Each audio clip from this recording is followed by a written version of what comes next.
آج روفی بھائی نے مجھے ایک بہت عجیب واقعہ سنایا جو اس کے ساتھ ہوا۔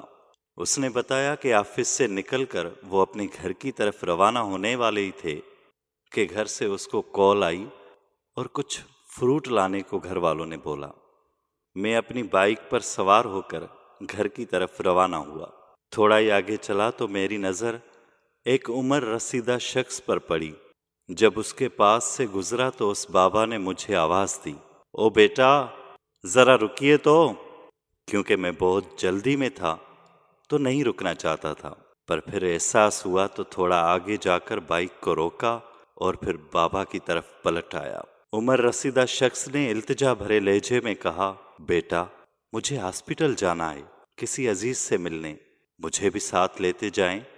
میں نے کہا ٹھیک ہے بابا، آپ بیٹھ جائیں، ہاسپٹل میرے راستے میں ہی پڑتا ہے۔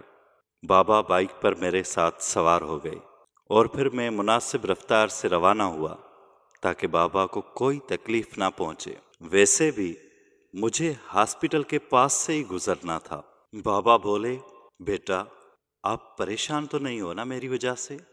نہیں بابا، کوئی بات نہیں، مجھے ویسے بھی ہاسپٹل کے پاس سے ہی گزرنا ہے۔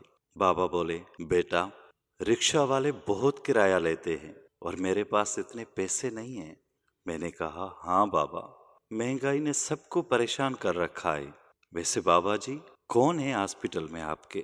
بابا بولے، دوست ہے میرا، پورے 40 سال کی دوستی ہے ہماری۔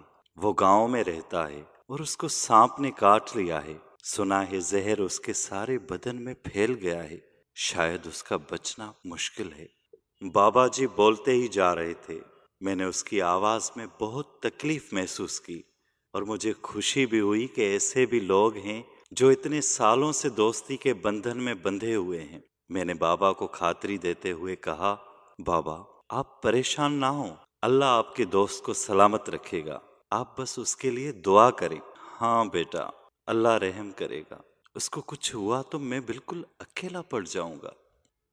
ہاسپٹل کے پاس میں نے موٹر سائیکل کو روک دیا۔ بابا اترے اور میرا شکریہ ادا کیا اور پھر جلدی سے ہاسپٹل کے اندر چلے گئے۔ میں بھی اپنے گھر کی طرف روانہ ہو گیا۔ راستے میں فروٹ والا دیکھا تو یاد آیا گھر والوں نے فروٹ لینے کو کہا تھا۔ ایک ریڑھی والے کے سامنے رکا اور کچھ فروٹ لینے کے بعد جب جیب میں ہاتھ ڈالا تو میرا پرس نہیں تھا۔ روفی بھائی بہت پریشان ہو گیا۔ پرس اور موبائل دونوں نکل چکے تھے اور نکالنے والا وہی بابا تھا جس کو اس نے لفٹ دی تھی۔ روفی بھائی کو نیکی کا کام راس نہیں آیا۔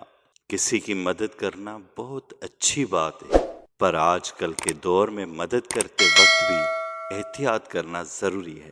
اللہ ہم سب کو اپنے حفظ اور امان میں رکھے۔